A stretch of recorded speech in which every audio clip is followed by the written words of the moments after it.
हम कोशिश कर रहे हैं कि ऐसे कैंडिडेट्स जो कि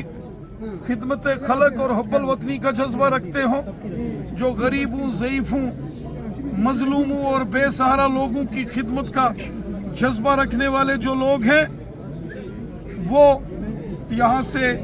वादी कश्मीर से जीत के आ जाएं। वो शख्स, वो कैंडिडेट्स जो अमन चाहते हैं, जो वादी कश्मीर में डेवलपमेंट चाहते हैं, जो कैंडिडेट्स चाहते हैं कि वादी कश्मीर में हिंदू, मुस्लिम, सिख मिलकर आपसी भाईचारा मजबूत करते हुए एकजुट होकर रहे और वादी कश्मीर में अमन, खुशहाली और भाईचारा मजबूत हो, और वो उम्मीदवार, वो कैंडिडेट, वो शख्स जो ये चाहते हैं कि वादी कश्मीर में अमन और खुशहाली हो, ऐसे शख्स जीतकर अगर मेंबर पार्लियामेंट बनते हैं और पार्लियामेंट में जाते हैं, यकीनन वो यहाँ के लोगों की खिदमत करेंगे। खिदमतदार बन के जो काम करने का जज्बा रखते हों, ऐसे शख्स वादी कश्मीर से जीत के जाएं, ऐसी हम तमन्ना रखते हैं। अभी आप नॉर्थ कश्मीर में हैं। नॉर्थ की जो बारामूला पार्लिमानी सीट है, यहाँ के जो बीजेपी के वर्कर्स हैं, चाहे डिस्ट्रिक्ट बारामूला हो, कुपवाड़ा हो या डिस्ट्रिक्ट बांडीपुरा, मैं लगातार अपने तमाम वर्कर्स के साथ मुलाकात कर रहा हूँ और बड़गाम की भी जो कॉन्स्टिट्यूंसीज इस नॉर्थ कश्मीर के साथ लगी हैं, तमाम वर्करों से मुलाकात करके जो हमारे वर्कर्स की राय होगी, जो हमारा वर्कर बीजेपी का चाहता है, उसी हिसाब से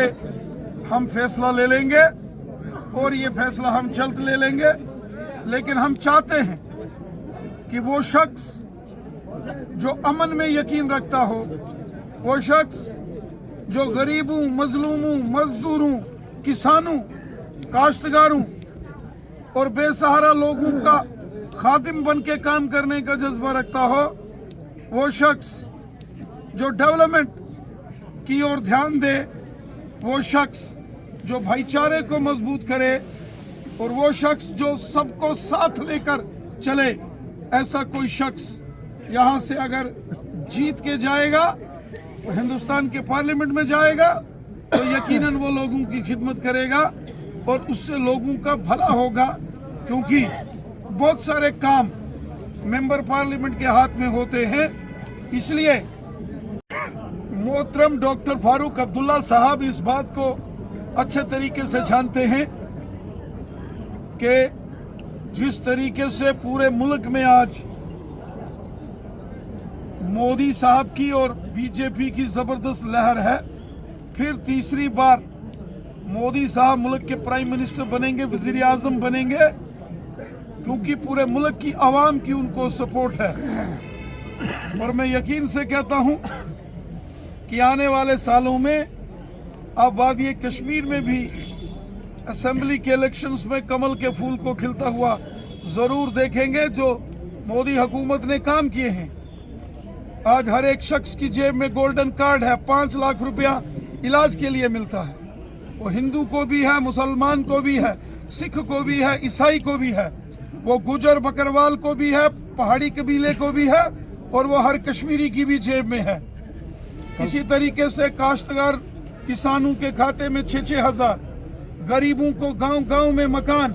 जिनके सर के ऊपर छत नहीं होती थी, उनको छत बना के, मकान बना के देने का काम मोदी हुकूमत ने किया। और मोदी साहब ने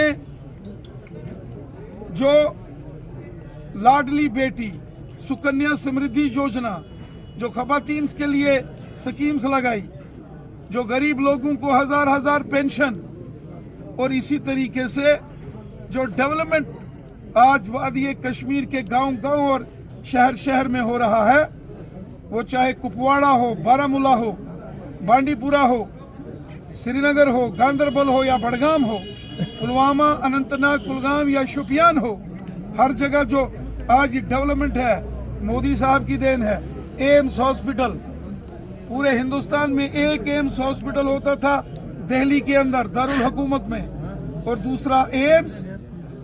कश्मीर के अवंतीपुरा में बनके तैयार हो रहा है। ये मोदी साहब की देन है। कल और कांग्रेस जनाब मोहतरम उमर अब्दुल्ला साहब इस बात को समझते हैं कि जबरदस्त जीत के साथ मोदी साहब हैट्रिक लगाने वाले हैं, बीजेपी की जीत होगी। अब चूंकि वो अपोजिशन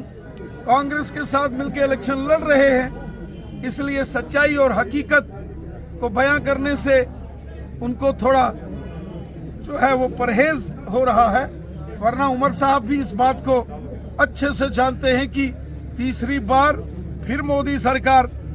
मुल्क के अंदर आएगी, मोदी साहब हैट्रिक लगाएगी। ये तो मुल्क का बच्चा बच्चा जानता है। उमर साहब तो खैर एक बड़े सियासतदान हैं और वो इस बात को अच्छे से समझते हैं कि मरकज में पूरी ताकत के साथ बीजेपी तीसरी मर्तबा फिर हुकूमत बनाएगी। विश्व काउंसिल के सीनियर लीडर